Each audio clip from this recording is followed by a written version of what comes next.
Карантин и гуляющая болезнь, однако, не останавливают родителей, которые хотят записать ребенка в первый класс. Ажиотаж вокруг школ в связи с зачислением набирает обороты. Сегодня у ворот городской классической гимназии разыгрались нешуточные страсти.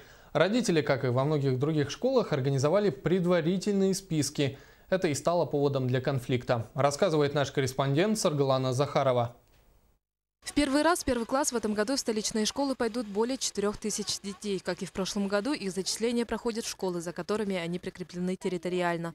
Однако не секрет, что мест на всех не хватит, поэтому инициативные родители начали заблаговременно составлять списки. Но те, кто не попал в них или узнал о них поздно, считают, что их права ущемлены. Люди остались за бортом этого списка. И получается, что наши дети, лишены права уже сейчас изначально, попасть в городскую классическую гимназию. Каждый из родителей, разделившихся на два фронта, отстаивает свою точку зрения. Одни говорят, что список идет наперекор правилам зачисления в школы, другие называют их законной самоорганизацией. Это добровольное волеизъявление инициативной группы родителей, которая самоорганизована и которая здесь дежурит. Я обращаю внимание, что здесь все родители, мы прикрепленные за данной территорией, и все наши дети тоже имеют право. И если вот сегодня говорить, что мы действуем вне закона, это неправильно. Директор гимназии уверяет, родительские списки никоим образом не повлияют на зачисление детей в первые классы. Заявления примут от всех без исключения. Но кто точно поступит в образовательное учреждение, будет известно только спустя неделю после приема заявлений. Мы никогда не отказали в приеме заявлений, и все вопросы рассматриваются индивидуально.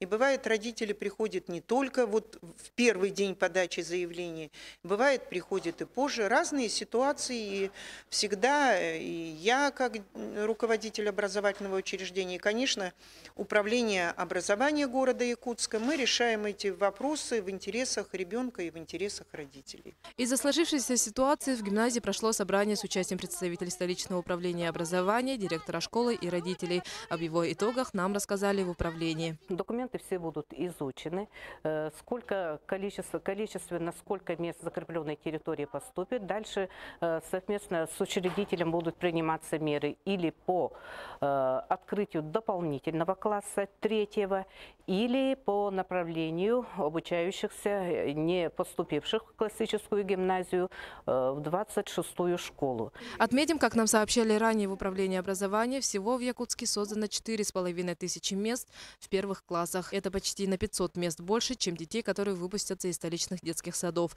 В итоге все они должны занять свое место за партой. Стоит ли заранее создавать списки и стоять сутками в очереди у ворот школ, уже решать самим родителям. Саргалана Захарова, Евгений Лугинов, Айтал Никитин, НВК Саха, Якутск.